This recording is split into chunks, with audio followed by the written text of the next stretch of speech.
கேளுங்க. என் பெயர் சுருளிமலை, தொண்டிகை பக்கம் தாமோதரப்பட்டினம் கிராமத்தை சேர்ந்தவன். கேள்வி: இந்துக்கள் கோயில்ல பல்வேறு விதமான ஆட்கள் வருவார்கள், பல்வேறு விதமான நேர்த்திகள் வைப்பார்கள். அதுல ஒருத்தர் காவடி எடுப்பார், இன்னொருத்தர் வேலு குத்துவார், இன்னொருத்தர் தூக்குலி இறங்குவார். இதை பார்த்து நமது முஸ்லிம் இளைஞர்கள் கேலியும் கிண்டலுமாக பேசினார்கள். அது என் காதில் விழுந்தது, நான் கண்டுகொள்ளவில்லை. இருந்தாலும் முஸ்லிம் சமுதாயத்தில் மட்டும் கந்திரி என்ற பெயரால் சந்தனக்கூடு இருக்கலாமா? அதற்கு பதில் வேணும். அழகான கேள்வி கேட்டிருக்கிறாங்க. அதாவது இந்து சகோதரர்கள் காவடி எடுத்து அவங்க பக்தியை காட்டுவாங்க, காவடி எடுப்பாங்க, வேற வேற வழிபாட்டு முறைகள் இருக்கு. அதை செய்யும் போது இஸ்லாம நண்பர்கள் நம்ம கேலி பண்ணாங்க அப்படின்னு ஒண்ணு சொன்னாரு. முதல்ல இஸ்லாத்துல அது தப்பு. குர்ஆன் என்ன சொல்லுதுன்னு கேட்டா, லா தசுப்புல்லதீன யதுஊன மின் தூனில்லாஹி ஃபயசுப்புல்லாஹ அதுவம் பிகைரி இல்மின். இறை அல்லாஹ்வை தவிர மற்ற வழிபாடு நடத்துகிறார்களே அவர்களை நீங்கள் ஏசாதீர்கள், குறை சொல்லாதீர்கள்.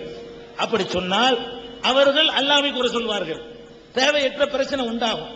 அவர்கள் வழிபாடு அவர்களுக்கு விட்டுருங்கன்னு இஸ்லாம் சொல்லிருச்சு. அதனால ராமரையோ கிருஷ்ணரையோ அல்லது ஏசுநாதரையோ இதெல்லாம் விமர்சிக்க கூடாது. ஒரு முஸ்லீமுக்கு தகுதி இல்லை. உண்மையான முஸ்லீம்களாக இருந்தார்களே ஆனால் அந்த எங்க வழிபாடு என்னன்னு சொல்லணுமே தவிர இது தப்பு, நீ இப்படி செய்யக்கூடாது அப்படின்னு சொல்வது அது கூடாது, இஸ்லாம் தடுக்கப்பட்டிருக்கு. அடுத்து அவர் கேட்கிறார், இப்படி எல்லாம் சொல்லிவிட்டு நீங்க மட்டும் சந்தனக்கூடு எடுக்கிறீங்களா சரியாண்டு ஒரு அற்புதமான பாயிண்ட் பிடிக்கிறாரு. சந்தனக்கூடும் இஸ்லாத்தில் இல்லாதது. எப்படி தர்கா எப்ப இல்லைன்னு ஆயிடுச்சோ சந்தனக்கூடு இருக்க நபிகள் நாயகன் சொன்னாங்க, நான் இறந்த பிறகு என்னுடைய சமாதியில எந்த விழாக்களும் நீங்கள் நடத்தக்கூடாது அப்படின்ட்டாங்க. சந்தனக்கூடு என்பது சமாதியில் நடத்தப்படுகிற விழா, இறந்து போனவருக்காக நடத்தப்படுகிற விழா தான் எது சந்தனக்கூடு என்பது. அதாவது இந்து சகோதரர்கள் சப்பரம்னு இருப்பாங்க இல்லையா, அது மாதிரி கிறிஸ்துவ சகோதரர்கள் தேரு, இந்து சகோதரர்கள் தேரு, கிறிஸ்துவ சகோதரர்கள் சப்பரம்னு சொல்லுவாங்க. சப்பரம், முஸ்லிம்கள் கூடு, சந்தனக்கூடு. அப்படி வந்திருக்கே தவிர இஸ்லாத்தில் சந்தனக்கூடு கிடையாது. உலகத்தில் எந்த நாட்டிலையும் சந்தனக்கூடு இல்லை.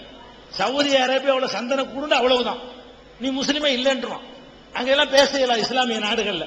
அப்ப அறியாமையின் காரணமாக முஸ்லிம்கள் செய்யறாங்க, அதை ஏத்துக்கிற முடியாது. குர்ஆன்ல இல்ல, நபிகள் நாயகம் சொல்லல, அதான் அளவுகோல்.